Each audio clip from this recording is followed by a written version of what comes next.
Hey everybody, welcome to Will and Drew's Gaming Retrospective. You're listening to episode 86 for the week of July 19th, 2020. I'm your host, Drew, and I am joined by the heat wave himself. Will, what's up, man?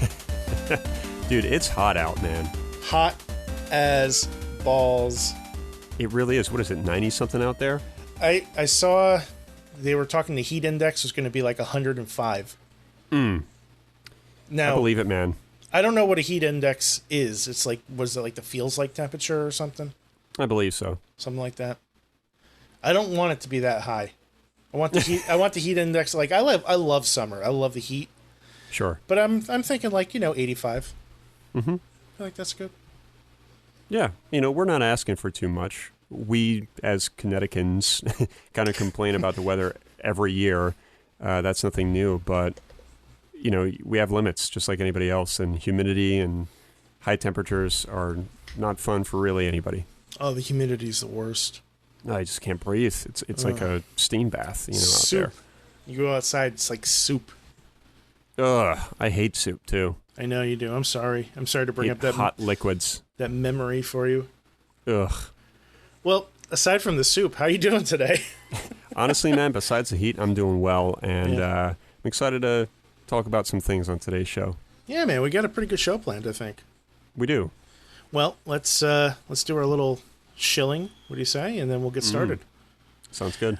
All right, check us out on the web at www.wdgrpodcast.com. We're on Facebook, Twitter, and Instagram at WDGRPodcast. We're also on YouTube. Lots of cool snippets of our shows, past and present. Will, somebody like to follow you? How can they find you? Will_Gear. You can find me at Scion Storm. What do you say we open up the mailbag, shall we? Let's dive in.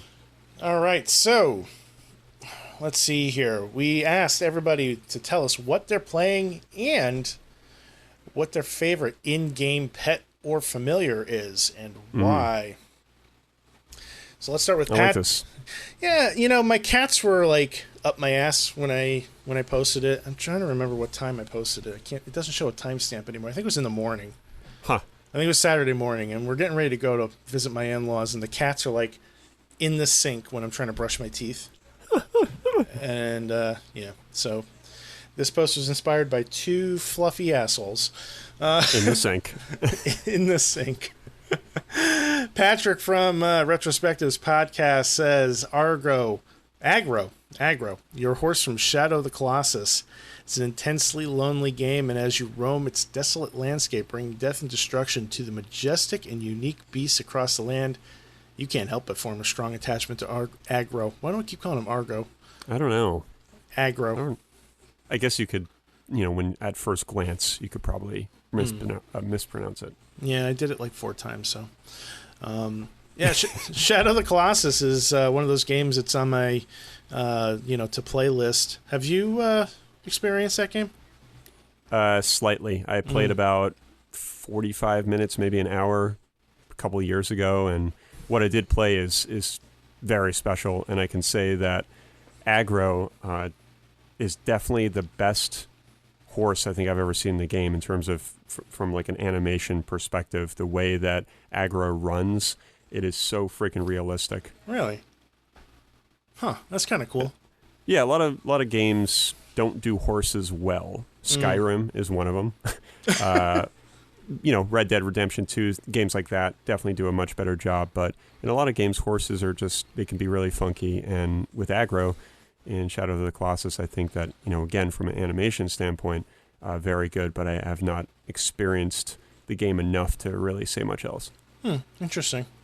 I have to get around to that game one of these days. Maybe when I'm done with The Last of Us, I'll try to track down a copy. I don't have Shadow of the Colossus. I don't believe. I think it's only like 6 hours, too. Yeah, I'm looking for something like nice and short. But we'll get into that in a bit. Let's see here. Joe Donut says, I really like the Palicos in Monster Hunter World. The game is intended for 4 players, but the Palicos exist to round out the team. So it was just me, my wife and I playing. We had I can never say this word. Anthropomorphized versions of our house cats charging into battle with us, and he included 2 screenshots of these lovely little fur babies, plus the real ones. It kind of reminds me of like that Disney cartoon Puss in Boots. Yes. Isn't it Antonio Banderas, too, that does the voice for something? This is fresh on my mind, too, because it was on TV last night. I feel like that's like the last thing he's done, too. It kind of is, Poor isn't guy. it? Yeah. That's pretty cool. I didn't realize they had like an NPC that you could, add to your party like that. That is pretty cool. I still feel kind of shameful for not even playing that game because I bought it because of Joe and Bree. And Raph, I believe they convinced me to buy it years ago, and I never even loaded it, dude. I bought it. I don't think I even installed it. I think it was just like paid for, and then it just like sat in my library. I mean, that happens, but you're a terrible person, that's all. Yeah, I can't argue that one. Puxor says he's been playing Ring Fit Adventure and Monster Train. They're both awesome, and they flow in that order. He says the best in-game pets are Zerglings. Who's a good Zergling? You are. Go get those Marines before they build a bunker. I love me some StarCraft.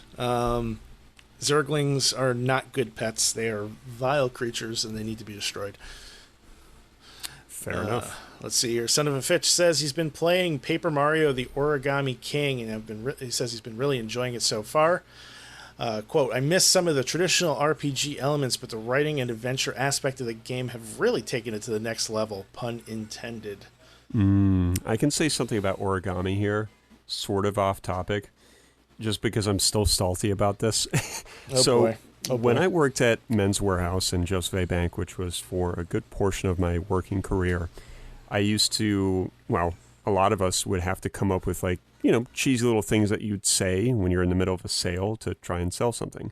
And when we would show customers how to fold a pocket square or a little, pocket chief, we had so many different terms for that thing, but basically it's a pocket square or a pocket handkerchief, pocket silk, whatever you want to call it. And when I would show customers how to fold it, because you can fold it in many, many different ways to get different effects in the suit jacket pocket, I'd always say, it's kind of like origami. And I must have said that about at least probably 100 times over the course of my career. And not one person said, oh, right, yeah, like origami. They would look at me like they didn't know what I said. And I think that's bullshit, because I knew what origami was when I was like a child. Seriously, that's like one of the first things they teach you, like when you go to art class or whatever. It's like how to fold paper and make like a, like if you think about it, a paper airplane is kind of origami. Yeah. And I would say it like sometimes I thought, okay, maybe I'm like mumbling it. I'm saying like origami or something like that. But I was saying origami, like it couldn't have been any more clear. And yet people would kind of glance at me and be like, huh? And eventually I just gave up. I think it was like the 98th time that I said it. And I was like, all right, that's it. I'm done. Now, on to the question, or on to the response. Paper Mario, I've always been interested in that game. I don't know why, it just looks kind of neat. So the first one was on the Nintendo 64, right? And then I think GameCube from there. There's one on the GameCube. I don't remember if they did one on the Wii or not. But it's probably. It's nice to see that this franchise is still getting some love. If I was more of a Mario fan, I'd probably be a little bit more eager to try it out. Maybe I'll see if there's something I can introduce myself to the game series with, because I love RPGs, and it might be nice to play something a little bit more lighthearted than like Octopath, for example. That's a pretty heavy game sometimes. So, did you have any favorite in-game pets, Will? I don't know. I thought about it briefly, and I don't think there's many games that I've played and or owned that have a sort of companion like that. I haven't played enough of Gravity Rush 2 to experience the cat. I think it's Misty is the cat's name. Joe will probably help out next week on that one. Yeah, man, nothing comes to mind. I could come back later with something, but most of the time I feel like in order for a pet to be in a game, it usually has to be a little bit more lighthearted of a game. And most of the games that I play are kind of like the movies I watch. They're all like heavy, super serious, like dramas and shit. Right. For me, I would have to go with a character named Dog from Half-Life 2, who was not a dog at all. In fact, he was a gigantic robot, about 7 feet tall, and was the companion for Alex Vance. And man, that dog was capable of doing some crazy shit. Like, it got out in the battlefield with you, and one of the most iconic scenes from Half-Life is watching Dog leap midair trying to take out a Strider. And it was just incredible. But that creature, that sentient robot, had such personality. It's amazing to see, like, something that's, first of all, just a video game character, but secondly, not even a living video game character. Now we're going down a road whether or not artificial intelligence is life, but that's a whole nother thing. But you know what I'm saying. Elon Musk. Yeah, well, and it was just, I'll never forget that. Like, it was just incredible. That's cool, man. Yeah. Half-Life 2 is such a treat of a game. It's unfortunately suffered from, being one of those games that kind of revolutionized the controls rather than taking advantage of the revolution. So, there's a lot of stuff that kind of controls clunky nowadays in 2020, but the rest of that game, though, is just wonderful. Absolutely wonderful. Without going down like a H2 rabbit hole here, I've thought that I remember a friend of mine saying back when that game came out that the AI was pretty astonishing for its time. Mm-hmm. Well, is that true? I remember it being pretty great. The enemies would flank you, and you would hear them shouting orders to each other, and they would respond to those orders. It's just a really special game on a lot of levels. And I think even in 2020, like, to go back and play that game, especially with everything that's going on in the world right now, I think there's definitely something there that you'll find, enjoyable about the experience, or rewarding, I should say. Maybe enjoyable is a rough word to use when you're talking about such a depressing game, but you know what I'm getting at? Like, yeah, I certainly do. It's such a brilliant game on so many levels. I just love it. But that does it for the mailbag, man. So if you guys ever have any questions, comments, topics, or things you'd like us to answer on the air, hit us up on Facebook, Twitter, or Instagram, or swing on by our Discord room. There's a link to that in the show notes, and you'll be able to leave us a question or comment in the mailbag section. Love to hear from you guys. Always fun. So, Will, what have you been playing, man? Ghost of Tsushima. And that is how you pronounce it. Says who? Says the devs. Cool. I'll take it.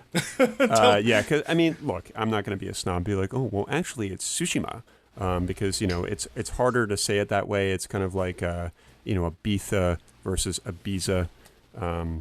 It depends on who you're talking to. But, yeah, that's what I've been playing, man. That was a pre-order for me. I got I think it was the regular digital edition, so it came with a mini soundtrack, and I sort of overlooked the fact that it said mini soundtrack. So when I loaded it up, it was 4 tracks. I'm like, ooh, where's the rest, though? So I ended up just buying the entire soundtrack on iTunes. Yeah. It was like $10 or something, and there was like 20-something tracks. So I'm really excited to throw my Audio Technicas and just drown my ears in goodness. But yeah, man, excellent game so far. I was just telling you before the show I might start over just because I started playing with Japanese voices, which is great, but the Japanese voices don't match up to the mouth movements on the character models, so that's kind of distracting. And I felt like I was reading a lot. And I know that's what you have to do when you have English subtitles, but this is the kind of game that you really don't want to miss a beat in terms of what's happening on the screen, and the subtitles are all the way at the bottom. Now, some people might say, well, they're always on the bottom. Well, no. They're really far down low. So, and they're small. So it's not like they're towards the bottom of the screen. They're kind of big, and it's just easy to kind of just sort of glance at. You really have to kind of concentrate on what you're reading. And I felt like I lost a little bit of like the story because I was trying to watch what was going on and read at the same time. So today I was sitting at work just thinking, you know what, I think I might just start over. And I've only put in like, I think an hour and a half to 2 hours. And you and Joe said, you know what, it's really not that important, just keep going. But because I think I love this game so much, I don't mind starting over again. Are you able to change like some of the settings mid-game, or once you start the game, it's kind of locked? You are. Now, it's similar to Final Fantasy VII, where if you do want to change the... I think it was... What was it that you could change that you had to, like, restart the game? I think it was, like, the combat system or the language. There was something that you could change. It wasn't the difficulty, because I'm pretty sure you could do that on the fly. But there is one or two settings in FF7 where you do have to, like, restart the game. And with Ghost of Tsushima, I'm pretty sure it's the same as well, because I did change it to English, I would say probably after like an hour or so. Okay. And I think it asked me something like, you know, have you saved the game before you do this? And then you kind of restart. I don't remember exactly, but it is certainly not just a quick on the fly and then hit B or circle and then you're back in the game. It definitely has to like reset. And I can understand that because the game is obviously coded in a certain way that you probably have to just, you just have to reload it quite literally. I wonder if it has anything to do with like the voice acting, and the, any kind of lip sync that they have on the characters. Potentially. Like I said, when it's English, they match. When it's Japanese, it does not match.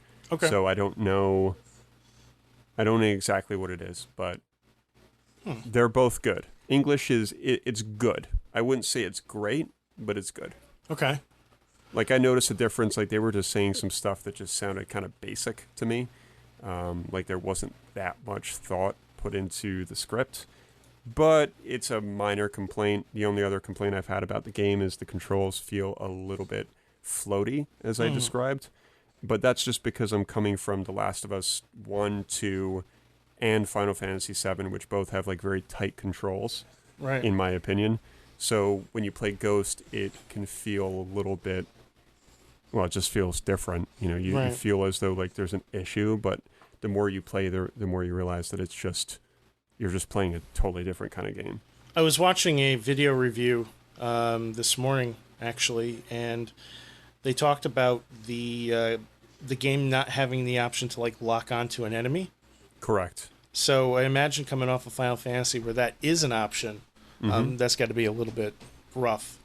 Yeah, it's a little jarring because you get into combat and you're trying to get a feel for things, and then you realize, oh, wait, I can't lock on. I just have to kind of face the enemy. And when you have a group of enemies kind of surrounding you, it can get a little challenging, and it takes time to get used to. It doesn't take a long time, but it takes, I don't know, probably like an hour of like getting into different combat scenarios that you start feeling, a lot more comfortable.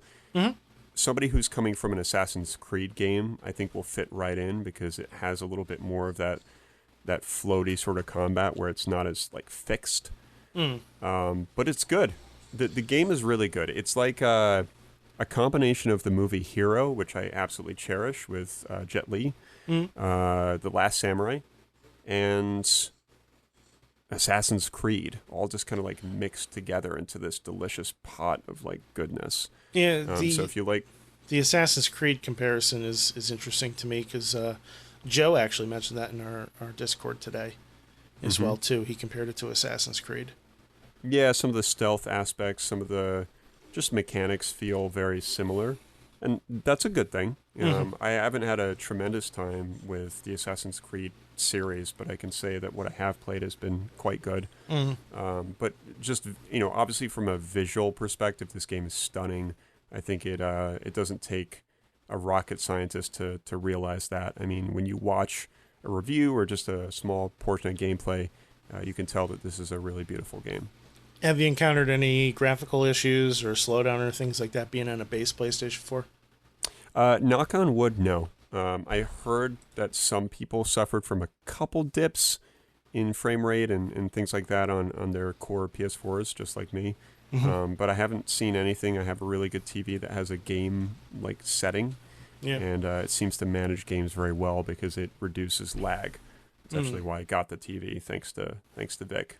Thanks, Vic. Like a salesman. Yeah, I could go on about the game for a while, but I haven't played that much. But what I can say is the story's good. It's a little bit generic, but that's fine. There's a lot of emphasis on wind, and it turns out I guess I was right about that from earlier videos and trailers. Basically, you have the touchpad that's actually been used for once in a game. So on the controller, you have that the touchpad on the PS4 DualShock. Just for anybody who doesn't have a PS4, doesn't really know. And you can just put your finger on it just slightly, and you can toss it up or like kind of drag your finger up and basically have the wind blow in the direction that you're supposed to go. And I think it's a really cool mechanic in the game, because instead of having like a little map that, you know, creates a HUD on the screen, you have the wind. So it's more organic. It just feels more natural to the world that you're in. And mind you, this game pretty much has no HUD. If you're in battle, you can see like a small health bar in the bottom left and some other like these resolve circle things, which I could explain later or when I do a review on this game. Okay. But it's basically a HUD-less game, and I'm really glad they did that, because it makes it look like a movie. It gives it that Kurosawa feel for folks that are familiar with his movies or any kind of samurai film. It definitely feels like you're playing one.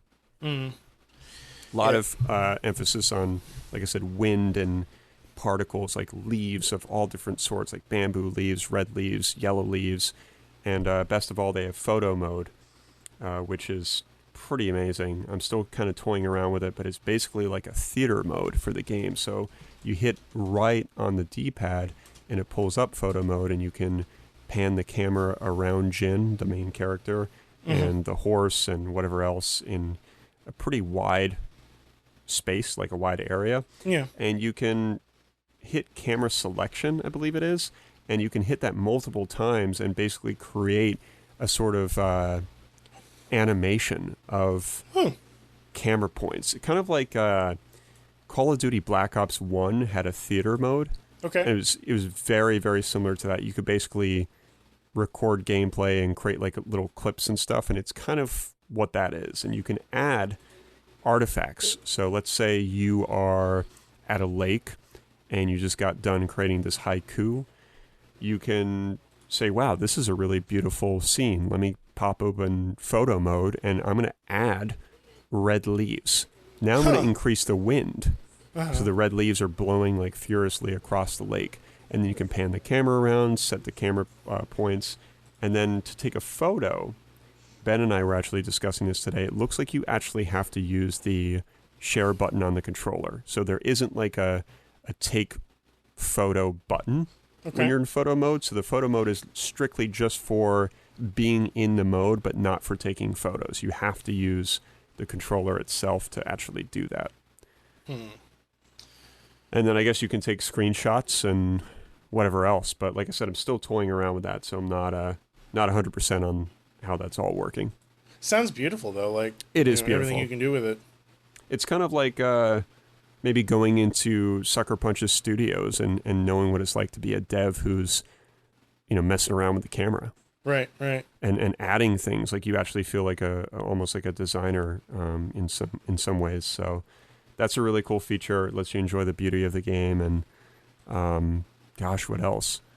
It's a big world, man. It's absolutely an open world game. There's a lot of side quests. There's a lot of distractions, a lot of resources that you can run around and collect, like bamboo and supplies and iron and all these kind of things that you would find in any open world format. And what do those items do? Are they like a currency? Do you use them to craft items? Crafting items, mainly. I don't think there's an in-game currency, at least yet, that I've discovered. But yeah, the more items you collect, the more you can start, say, upgrading your katana, or you can put them towards armor or whatever else. And again, it's hard for me to go too deep into that because I'm so early in, but there's a lot of things to do. And I get a little nervous when there's too much to do because I have like the attention span of like a gnat when I'm playing games like that, where I just want to kind of just do everything. So you can kind of stick with the story, or you can go off and do side missions. So it's very much like, riding around in Red Dead 2 or Skyrim, and you see somebody that comes up to you and says, "Hey, excuse me," or whatever. It's those kind of scenarios play out. Like you will see somebody that you run into some in some village, and you talk to them, and they might say, "Hey, like, my son is trapped in some Mongol fucking cave, and I was wondering if you can help." And then you have the option to say yes or no, or save it for later. And I've just been saving that stuff for later because I'm trying not to get too distracted. Mm. That's definitely something that concerns me with that game. I really want to check it out. It looks like it's something I would adore. Mm-hmm. It looks like it's the type of gameplay is what I was hoping Sekiro would be, without realizing it was a Souls-like. Mm-hmm. Yeah, this is much more accessible than Sekiro, for sure. I think I need that accessibility, but but the idea of taking on an open world game right now is just frightening. It really should be for both of us. But I think what's nice about this, and kind of to touch on what you were saying before about playing games during the suffering times that we have right now, this is a nice escape, and I think it's the perfect game to come out and give you the ability as a gamer to escape into this beautiful world of the island of Tsushima. And even though it's open world and there's a lot to do, you just get lost in a gorgeous world versus something grim like The Last of Us, or something else that might be just a little bit, I don't know, a sign of the times. This is very much the opposite of that. Looking forward to hearing you talk about it as the weeks go on too. Oh yeah, I think I'll stop there just because there's so much to say, and I'd like to gather notes and play more before I do like a second wave of impressions and or a review. Totally makes sense to me. Cool, man. Well, I'm still working on The Last of Us 2. How's that going? Oh boy. I'm going to save final thoughts, obviously, for when I finish the game and for my actual review of the game. Mm-hmm. I mean, first of all, flat out, the game is tremendous. Okay. Full stop. Right. So all of my criticisms need to be filtered through that, I believe, because it's going to sound like I hate the game when I talk about it, and that is the furthest thing from the truth. Okay. I don't feel this way. I don't feel the same way about this game that I felt about Doom Eternal, right? Like, fucking hated Doom Eternal so many times. Yeah, you did. I really like The Last of Us 2. But this game will never fucking end. I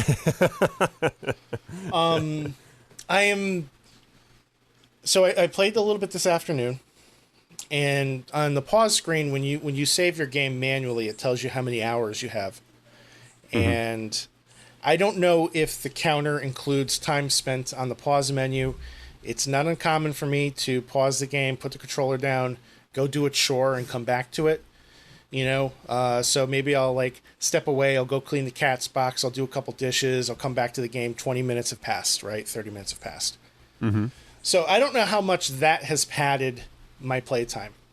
HowLongToBeat.com says you should have 30 hours into the game, and I'm already past that, and that's for a completionist kind of run, which I know I'm probably not doing because there's no way I'm able to get everything.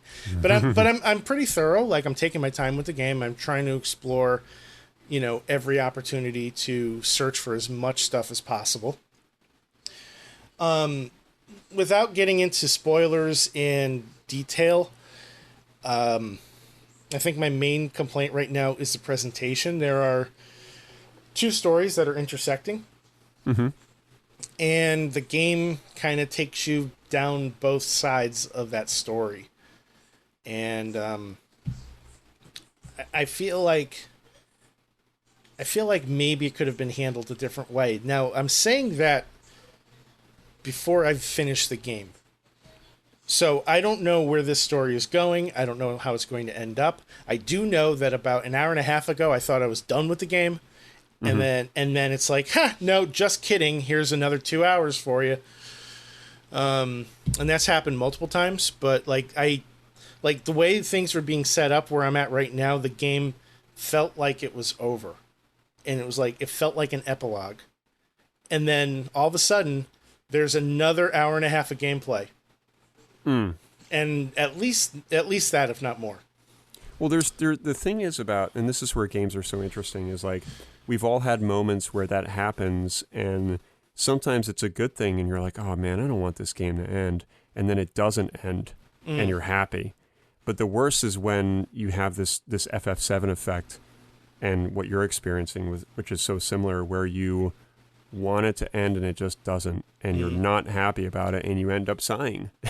You end up sighing and you say, fuck, all right. I mean, you're not like ultimately pissed, but you're just a little bit like, you as yourself, you as Drew are ready for closure. And when you don't get that, it can be disappointing a little bit. I think that's a good way to put it, because, this game, as you're aware, is very heavy. This is a much darker game than the first one, if that's even possible. It is a heavy game. It has a ton of weight to it, and it has that level of weight on a large scale. Like, shit happens that, like, this game is doing its best to make you feel guilty for doing it, but it's like, it's a game. I don't have control. Like, I have control over the things I can't control. You know what? Like, the game won't continue if I don't murder that person. Yeah, I remember reading about that there are moments in the game that kind of they sort of put you in positions that are inescapable, if that makes sense, without revealing too much. Well, it's like in the first game, like, you don't have a choice but to kill the doctor. Yeah, you have no choice, and I remember absolutely hesitating on that, thinking like, maybe I'll just wait this out, and then when you had to do it, it was just like, it hit so hard. Right. Well, that sort of thing happens more than once. Yeah. So it's a tough pill to swallow, but there are some absolutely heartwarming moments in the game. There are characters that go through things that you wouldn't expect, and isn't, like, it wasn't possible with the way the first game was structured. So storyline wise, like, I'm very much enjoying the tale that they're telling, and I'm kind of skirting around the issue because I don't want to open up some spoilers, or really dive into it until we're ready for the proper review. But there are things that I feel like I probably would have handled differently, maybe as DLC, maybe as, like, I think I compared to Resident Evil, doing, like, you have the two characters that have the same story but different, different plots, essentially, or same plot but different story. You know what I'm saying? That sort of thing. I just don't know, and that's where I am right now today without having beaten the game. But I'm starting to see where the game is going, and I'm pretty close to the end, I hope. Because I really want to, sit down, I want to dissect it and analyze it and talk about it with both gloves off, and frankly move on to something else. Yeah, that was, I wouldn't say it was a complaint, but I've heard that this game is quite long, and I don't, in a nutshell, I think from what I've gathered, the consensus is that it does overstay its welcome in some cases. I feel that it does. I think the first game was the perfect length. I understand wanting to make this game bigger, but I feel like there's a lot of padding. And I think they could have removed some of the stuff and still told the same story, and either confined it to cutscenes or fast travel, or, there's ways to do it where it didn't need to go as long as it has. Sure. But yeah, well, I'm glad you're still enjoying it, though. Oh yeah, I mean, like, I look forward to sitting down with it. Sometimes it's in small spurts. Sometimes I just don't have the energy to sit with it for hours upon hours. But today I had some downtime, and I really thought I was going to beat it before we recorded. And then the game was like, no, you're not doing that today. Yeah, part 1 and part 2 definitely have a sort of commanding, arresting quality to them, where it's hard to play in doses sometimes, and when you do, you usually can bounce back and carry out your day, but if you play in larger doses and longer sessions, you come away generally feeling kind of drained, emotionally, physically. You're just like, oof, all right, well, I guess I'm going to go like water the plants now to try and take my mind off of some of that. Yeah. Well, I think with any luck, I'll have it finished this week. Cool. I don't know for certain. Really depends on how much time I have to play. Mm-hmm. But it feels like I'm on that verge. That's good, because I'm excited to do like a nice, good discussion on this. Me too. And I'm really excited to, play something different. And, I haven't really decided what I'm going to play yet. And if the listeners have any suggestions, I'm all ears. But I'm really thinking about diving into something old, like retro. Yeah, I remember you mentioning that. Just had that itch for a while now, and I think I need to scratch it before it just consumes me. I think you might convince me to do the same, maybe just off to the side or something, because I think I just have not played a retro game in so long. I feel like everything I've been playing this year has been pretty much like a AAA title. And Joe's going to be like, oh, God, here he goes again. Because I said earlier that I'm going to go down this road of AAA titles for I think, a while because I'm really enjoying them. And I'd love to get to, like, Uncharted 4 and maybe something else like, Horizon Zero Dawn. Yeah. But, yeah, it's tough, man. It's tough when you have a wandering brain that wants to just, sort of leave a mark everywhere. One of my favorite podcasts, Stone Age Gamer, every summer they do what they call their summer series. And over the course of, I want to say 4 weeks, but maybe 8. I'm not 100% sure if they do 2 months of this or not. They basically, each host picks a game from a system. So like they'll say, this week we're going to do NES games.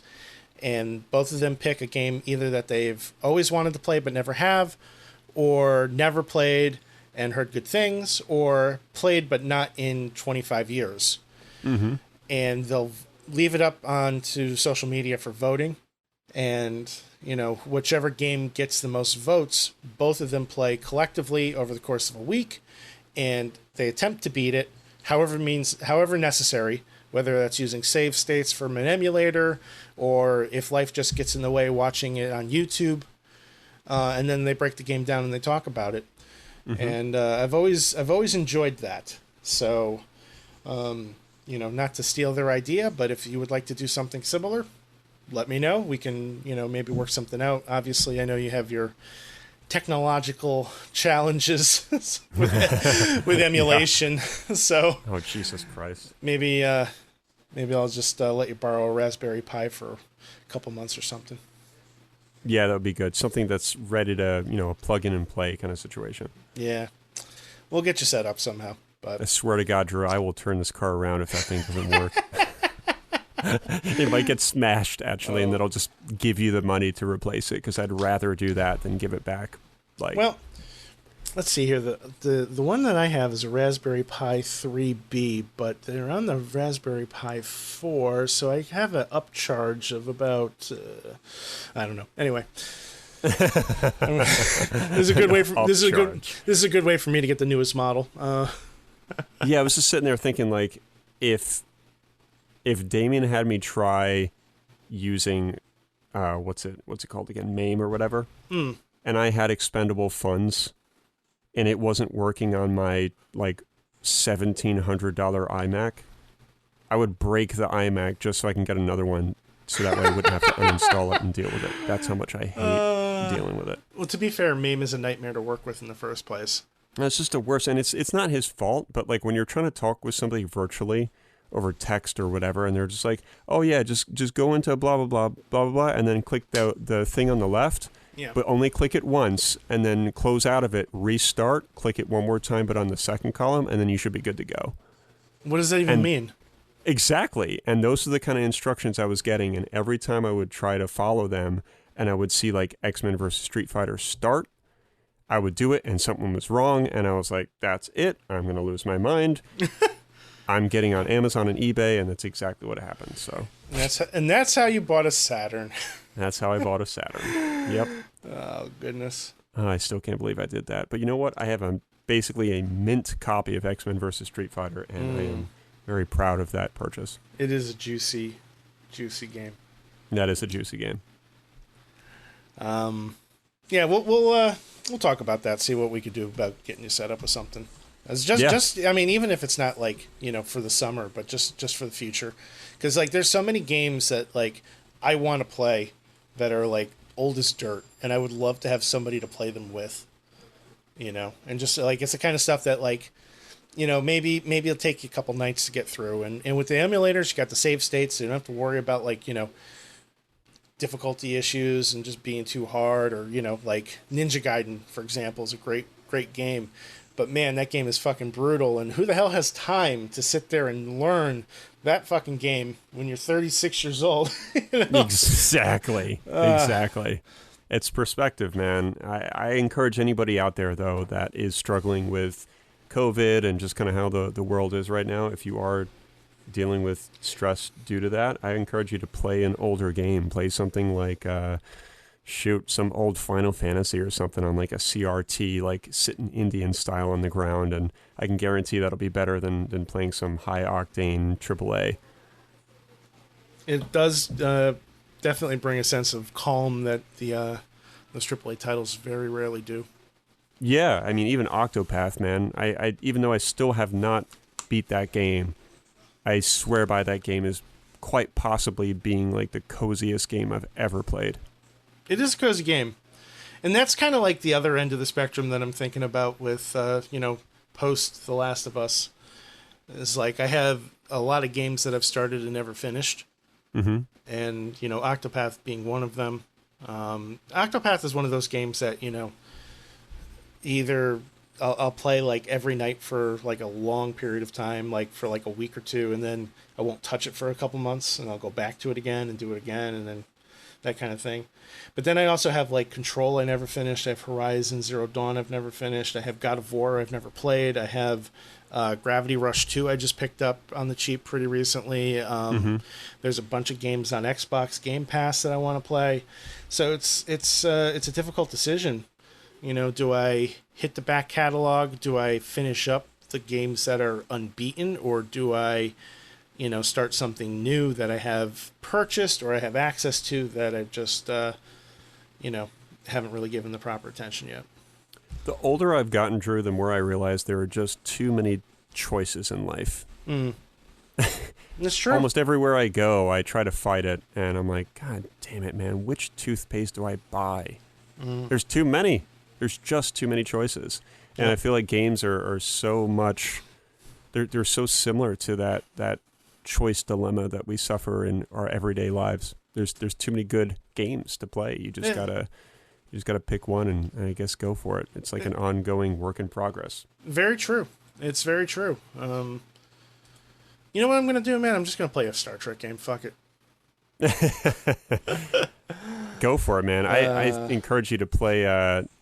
Now, isn't there a Star Trek VR game that is playable on the PSVR or no? Yeah, man. Bridge Crew, Star Trek Bridge Crew, gotcha. is the one, and the thing is I have not been able to get the VR working. So, you know, my understanding is it's strictly multiplayer.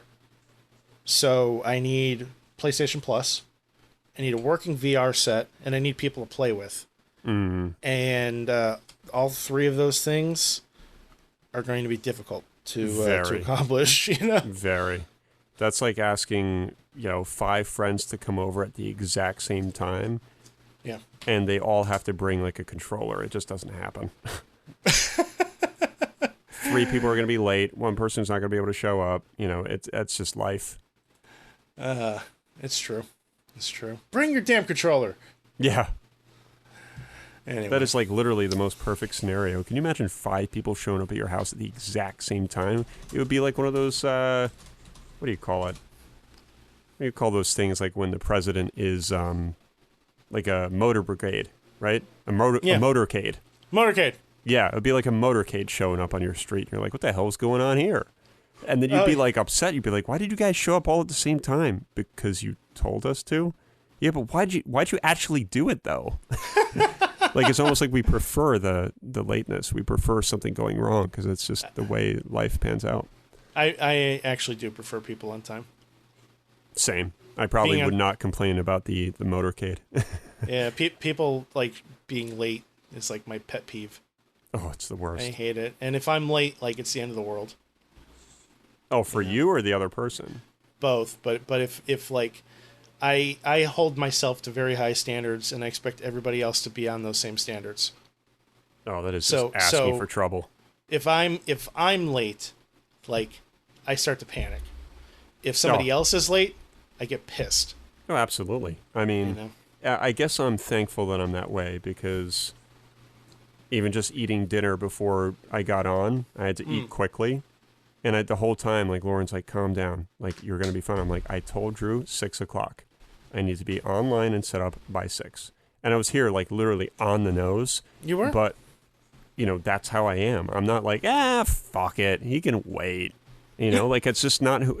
And it's really sad because there's a lot of people that are like that. And some of those people are great people. But they have they have a different perspective on time. And it's very much like, well...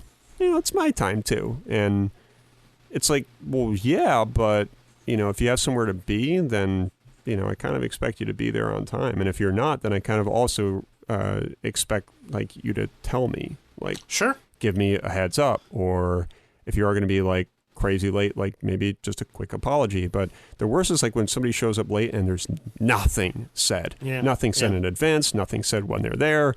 And you're just like, hey, you're fucking late, dude. Like, I'm not going to fucking, like, I'm not just going to, like, be like, oh, yeah, like, everything's fine. Like, I'm probably going to say something because I can't help myself. Well, I appreciate you, Will. Like, hey, how's it going? Well, hey, you're fucking late, dude. You're fucking late. So that's what we're going to talk about first. If you don't like that, you can get back in your late car with your late self and fuck right off. Oh. This conversation has gone places. Yeah. So all right. Let's get back to the games, man. I got a couple topics I wanted to run by you. Okay. So Microsoft has a conference this week where they're going to start announcing some of the stuff about the Series X. But in advance of that, they've done some changes to their existing lineup. For starters, they are no longer offering Xbox Live Gold as a 12-month subscription. Did you hear about that? I did. What are your thoughts on this? I mean, it seems like they've been kind of moving towards phasing Gold out in favor of Game Pass. Okay. Game Pass encompasses everything that Xbox Live Gold has been. You get access to the multiplayer. You still get access to the free games. Plus, you get access to any of the games that are on the Game Pass service. It also sounds like they're going to be going forward with this Project xCloud thing. Okay. And possibly bundling that with the Game Pass Ultimate service. Right now, Game Pass comes in two forms. You have regular Game Pass, and then you have Game Pass Ultimate. And Game Pass Ultimate covers the console, the PC, and includes Xbox Live Gold. Whereas the regular Game Pass, I think, is either only console or PC. You can get it in either flavor. And there's a cheaper cost associated with that. But it just seems like they're really moving towards the whole games as a service model, kind of like Netflix and Hulu and, that subscription-based gaming access model, which I have mixed feelings about. It's a great service. You can play games to your heart's content. There's no limit to how often you can play them until they're removed from the service altogether anyway. And most of the time, the first party stuff stays up there forever, like Ori and the Blind Forest, Gears of War. Those games are not going to go anywhere.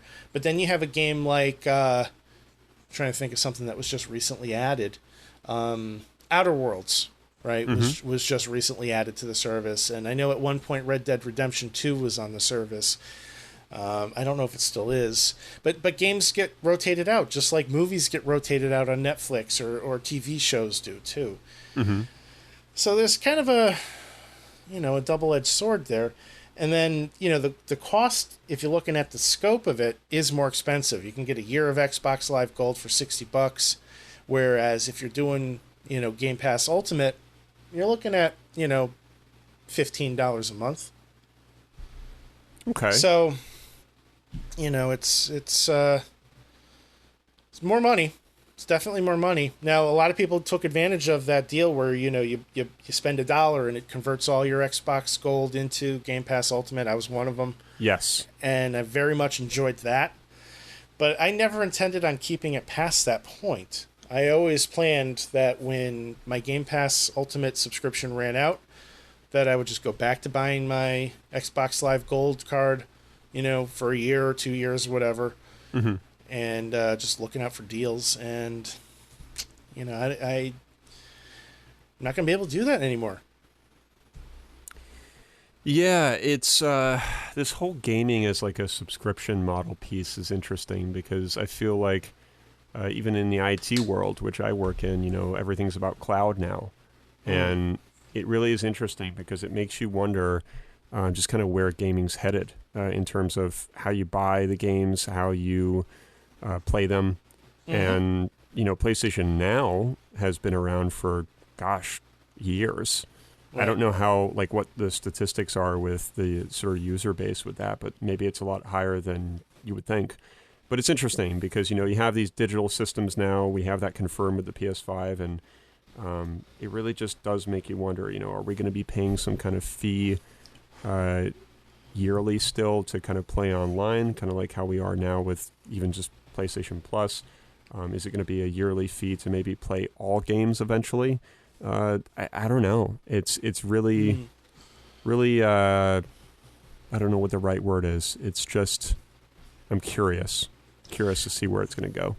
Well, if xCloud is as successful as they hope it is, you'll be able to basically play an Xbox game on any device that has an internet connection. As long as you can connect a controller to it, you can play that game.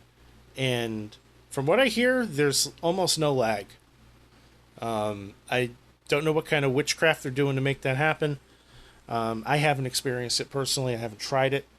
But it's pretty legit from what I hear. Can you imagine sitting on your laptop outside on the deck and you say, you know what? I really feel like playing Red Dead, right?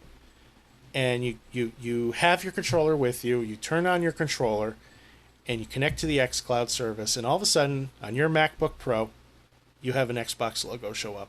And now you're playing this game. Mm-hmm. And you're doing it from a coffee shop. You're not doing it from home. You're doing it from a coffee shop. Well, that's just it. I mean, like when I mentioned the cloud piece from the IT world, it's all about what can you do, or how many things can you do from anywhere. And I think that's kind of the future of just how we're going to operate in not only the IT world and the game world, but just kind of in general. Like we're going to be able to do things from any device, like your iPhone, your laptop, your iPad, your home computer. It's just no matter where you are, it's going to be so easy to just game and do it on the go. And it's already almost there now, but I think that we're going to see it in that sort of cloud format definitely over the next 5 years. Yeah. I can tell you on a personal level, I am more inclined to use software that has cloud functionality over software that does not. Sure. Because, I have a Windows desktop as my work computer, essentially. I do all my editing on that. I have a Chromebook for web browsing and casual computing. And then I have my phone, which is an Android device. Mm-hmm. And if those three things can communicate with each other and access the same programs, something like Trello, for example, or, even just Google Docs on a basic level, like that goes a long way. Mm-hmm. So. I mean, there's so much accessibility, that we have now. And I know that there are probably millions of people that have done this before.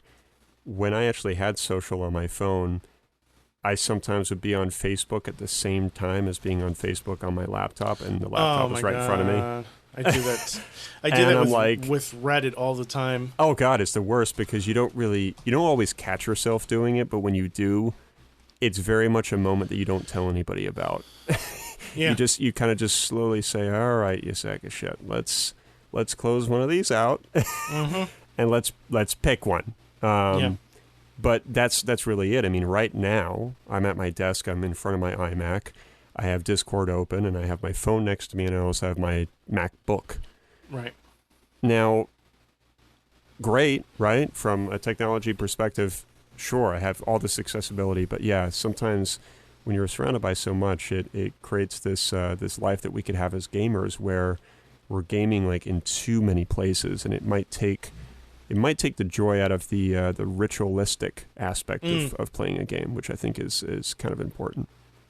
That's a good way to put it. Like when you deliberately go out of your way to, sit down on the sofa, kick your feet up, grab the controller, grab a beverage, and put your headphones on and play, something, escape for a while, versus, every waking moment you're accessing that game and trying to complete one more mission during the course of a workday. Yeah, I wouldn't like that, man. Yeah. I think that's why I personally never got comfortable with gaming on the go. Like, I've never been a portable gamer. I've had portable devices before, and they just never really lasted because I think I am very much that ritualistic gamer that needs to be, as I would classically put, you have to be in that perfect atmosphere. For the game. And, Zach and I at work talk about this a lot. We make these sort of ongoing jokes where, depending on the game, you have to have absolute silence. And one interruption, that person just needs to be ousted. And, we've come up with some pretty crazy things. But yeah, I mean, some of my best gaming memories have been either on the couch or in some kind of ideal scenario, unbothered with headphones on, just fully absorbed into something, and you're in a little sort of space for your gaming, and I don't think I'm comfortable gaming outside of that space. That's just how I am. I hear you. I can agree with that. So one other thing on the Xbox camp that I wanted to talk about is Xbox has dropped some of their hardware. They are no longer manufacturing the Xbox One S all digital version. And they are no longer manufacturing the Xbox One X. Okay, so the Xbox One S digital you mentioned, right? Yes. So now, if I'm correct on this, that one was pretty short-lived, right? It hasn't been around all that long, no. Right. Maybe a couple years. All of these models essentially came out fairly close to each other, right? They came out with the S, the X, and the all-digital S, I want to say all within a year to 2 years. I don't have exact dates, but somebody else can maybe confirm for me. I think the X was first, and that's the one that has the 4K graphics and the the larger step up. The S was supposed to be basically a slim version of the original Xbox, and then the all-digital one has no disc drive. So they're still going to be selling the S, which is, the updated original Xbox One, but they're getting rid of the 4K version. There's speculation that is kind of pointing to the X being, I don't want to say rebranded, but updated into a lower tier Series X console. Does that make sense? So, you know how right now Sony has two models for their PS4? There's speculation that the Series X might have two models as well. And the Xbox One X, these names fucking suck. Oh my God. Dude, they're so bad. The Xbox One X might be that lower tier model, of course, updated for the new generation. Huh. So they're thinking that Microsoft might be striking with the lower cost console this generation. Interesting. I mean, that's quite possible. Very intriguing, though. Like, I'm not really sure what's going on here. I'm following, what you're saying 100%, but it just seems to obviously make more sense to have the S digital stay for sale, and then the X stay for sale as well, right. Because pretty sure that's what PlayStation's doing, and it's not saying, oh, Sony's better. It's just it just seems to be sensible. If somebody wants to buy a bare bones Xbox, get the S digital now, and if you want the good shit, kind of like a PS4 Pro, it's still available. You're still allowed to buy one. So it's pretty interesting how they're removing those two when you would think those would be the very ones that would stay. You would think that, right? Yeah, it's an interesting move, and I can see why it's kicking up some dust here with speculation, because with us being kind of, literally halfway through the year now, and new consoles coming out supposedly holiday 2020, right. There's going to be a lot of room for speculation. So we're recording on Monday the 20th. This show is going to be public on the 22nd. The 23rd, which is Thursday this week, is when Microsoft is going to have their games event. I'm really curious to see what comes out of that. Now, it seems like they're going to have something about Halo Infinite on there at the very least. But I'm curious to see if they announce more about the system and the different SKUs that are available, and if they give us some concrete launch dates and pricing. So it's going to be exciting. I will be at work when the event airs, but I will probably try to watch it when I get home. I'm very curious, because right now, as it stands, my intent is to buy the Series X on launch. Sure. Yeah, it's a cool little unit, man. I'm just looking at one of my M Audio studio speakers here, and I think it's going to be about the size of this. I believe so, yeah. So it's pretty cool. I think, kind of touching on what we said before about the shape of this thing, it may work out, because most people's home theater shelving units now are just more state-of-the-art. They're more modern.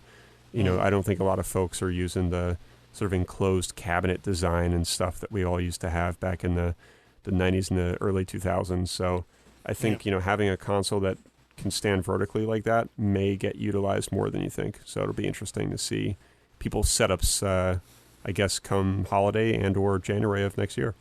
Yeah, it's going to be an exciting time. Looking forward to seeing where it all goes. Yeah, let's just hope this game showcase show, whatever it's going to be, is going to blow me away. Yeah, they got to step up. I want to see some serious effort from Microsoft, and they can't just rest their laurels on Halo. Yes, Halo is going to move systems. There's no doubt about that. But they got to come up. They got to come to the party with more than just that. Yeah, I think because of the lack of that sort of X factor or that wow factor that we usually get from these kind of shows, and I understand COVID, all this kind of stuff, but the lack of it is kind of destroying it's kind of destroying those conversations that we all used to have with each other over the years, like where you would text each other, be like, "Oh my God, dude, did you see the trailer for XYZ?" And that's not happening. I feel like that's not happening, and I miss that. I feel like a lot of my buddies and myself would always be going back and forth every year that E3 would happen, and we'd be super hyped about some sort of game, and I just feel like that hasn't really happened at all lately. So it'd be nice to have Xbox just come smash it out of the park, and let's see some good quality trailers. Let's see some good quality gameplay, and let's spread the word. That's what I want to see. Yeah, well said. Yeah, I mean that's just I think what gamers want. Yeah, I agree. That's what I want. Well, is there anything else that you want, Will? Any other topics you want to discuss before we call it a night? Dude, I would love a couple scoops of mint chocolate chip ice cream right now. Nikki has been on this Ben & Jerry's mint chocolate cookie kick lately? Uh-huh. Are you familiar with that one? A mint chocolate cookie? It's a mint ice cream with like hunks of mint chocolate cookies in it. It's fantastic. It sounds fantastic. Honestly, dude, like Laura and I are the type of people that when this show is over, let's just say somebody's grabbing the keys and we're going to the store.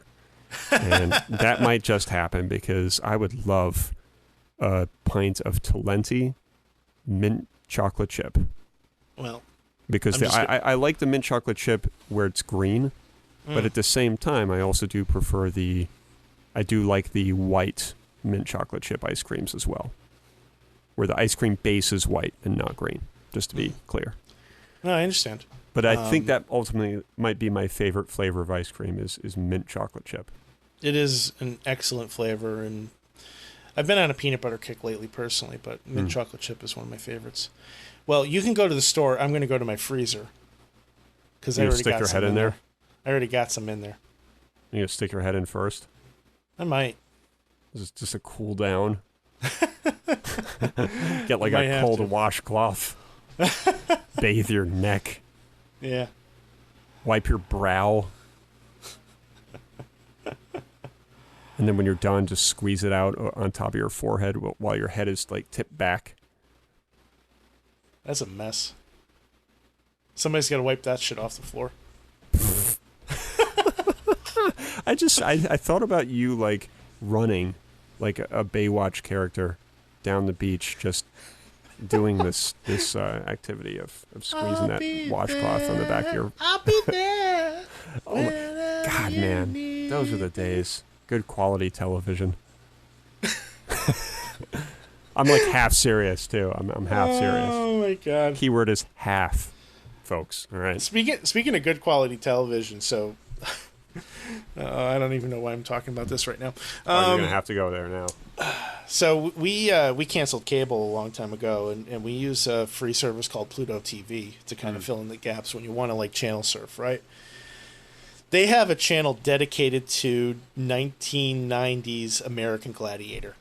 And I was watching it last night, and it is the best. God, I love that kind of stuff. Dude, I am a sucker for that.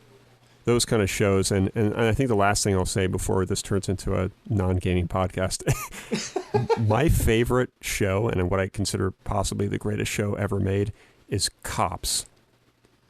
But the 90s version of Cops. The old, like any episode that you would find at like 3 o'clock in the morning on some Spike TV or whatever, and it's an episode from the 90s, I will sit there for hours and eat all that shit up, and I don't know why. I think it's because maybe it was the birth of reality TV.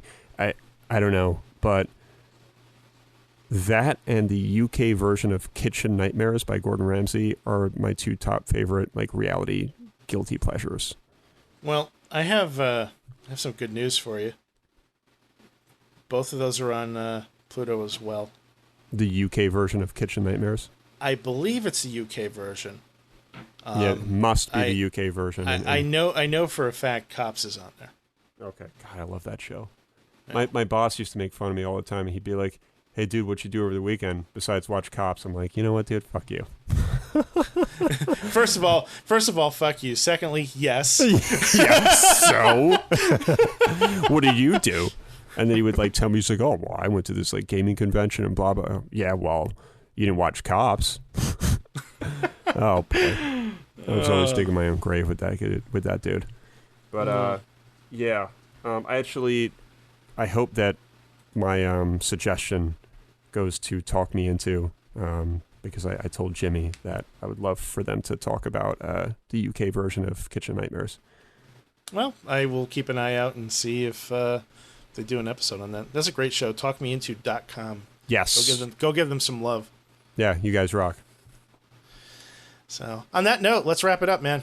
Thanks, everybody, for listening. Hit us up on the web at WDGRPodcast.com, Facebook, Twitter, Instagram, at WDGRPodcast. You can find me at Science Storm. Will, how can they find you? On SoundCloud, Will_Gear. That's actually probably the only place you'll find me nowadays. Yeah, you're not on Twitter anymore. No, sir. So, technically, neither am I. I don't really post. but I am there. Just don't use it. Anyway. Lurking in the shadows. Yeah. Goodbye, folks. We'll see you next week. See ya.